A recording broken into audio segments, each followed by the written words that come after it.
Hello everyone, this is Divya, Department of Computer Science with the Data Analytics, Dr. SNS Rajalakshmi College of Arts and Science. In today's class, we are going to see about Applet in Java. In first slide, where I have given the introduction to Applet. So normally, where the Applet is a small Java program which can be easily run or transported over the network from one computer to the another computer, which is normally used in the internet applications.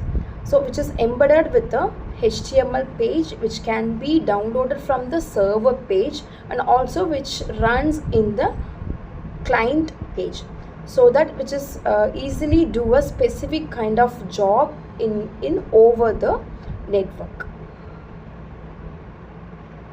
So next, there is type of Java programs. That is, first one is standalone program, second one is web-based program. So for the standalone program, we just making the program, we just typing the Java programs which is run on the compiler or run on the single machine which is called Java virtual machine.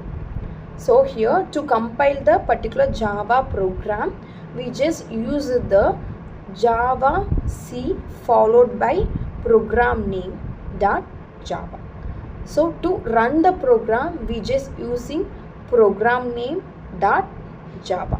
So which is called standalone program. Here we just making the Java program by importing some particular package and defining the class name, and we define the we define the data types and values for it.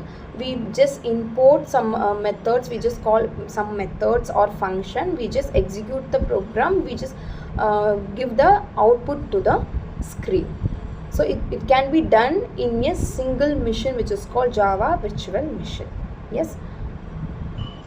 Next, web-based program. So web-based program, as usual, it's compiled by using Java C program name .java.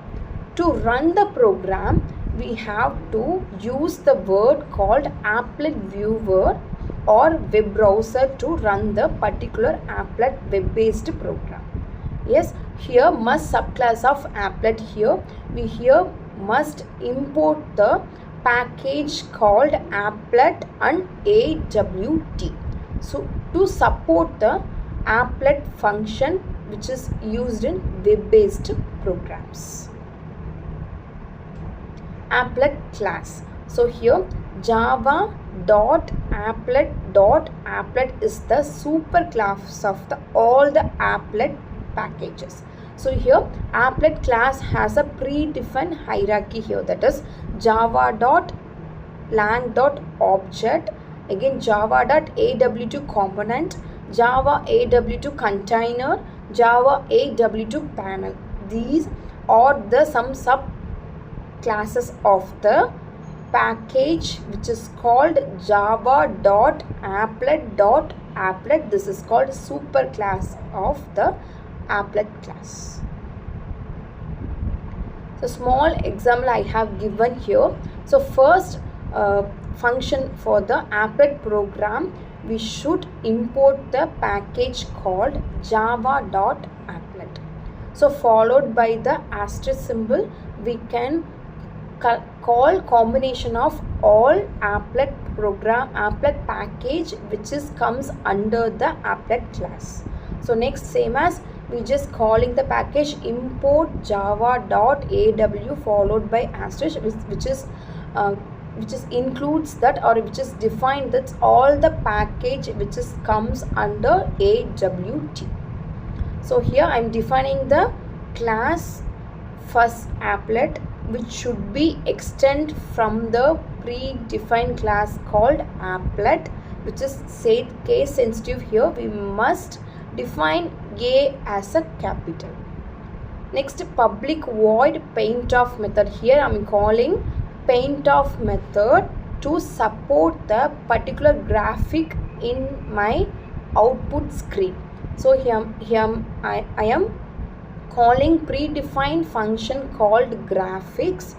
I'm creating object G to draw particular string or particular shape in my output. So here G dot predefined function has been called for the string draw string, that is within double quotes I am giving some particular text, that is welcome in applets, and also followed by I am defining here some width and height for my string.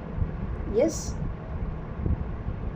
so this is the output for the above program. Next, applet lifecycle. Normally applet lifecycle, which is move from one state to another state, which is depends upon the behavior of the methods in applet. So these states are defined as born state, running state, idle state and dead state. So this is the simple diagram for your applet lifecycle. First born, and we just started the life cycle. We just started the methods or called the particular method which is running here, and which is suddenly we can stop the, if it is stopped, it's automatically go for the idle method. Again we have to start the particular function or method. We should call the state called start of method. So if it is destroyed particular function or method, it's automatically go for the dead cycle. Yes, so the life cycle of applet, first initiate of, that is which is create the object which is needed by the applet. First of all, in initial method we just initialize the values to load the font or image or particular colors or shapes. We just initialize the values for it. So once it's called only one time during the or some particular life cycle of the applet. So normally start of method, once the initialization is finished, automatically it moves into the start of method. If it is applet stopped or it is getting to the idle method, again we have to call the start of method to restart the particular state. Paint of method, here we used to call this method to each time for drawing or redraw to output on a particular applet program or particular output. So stop of method, it's idle state which is once stopped, it's from the running, it's automatically go for the stop of method. Destroy of, the applet goes to the dead state when it's completely destroyed or it's invoking to the destroy method. So it result completely removed from the applet from the total memory.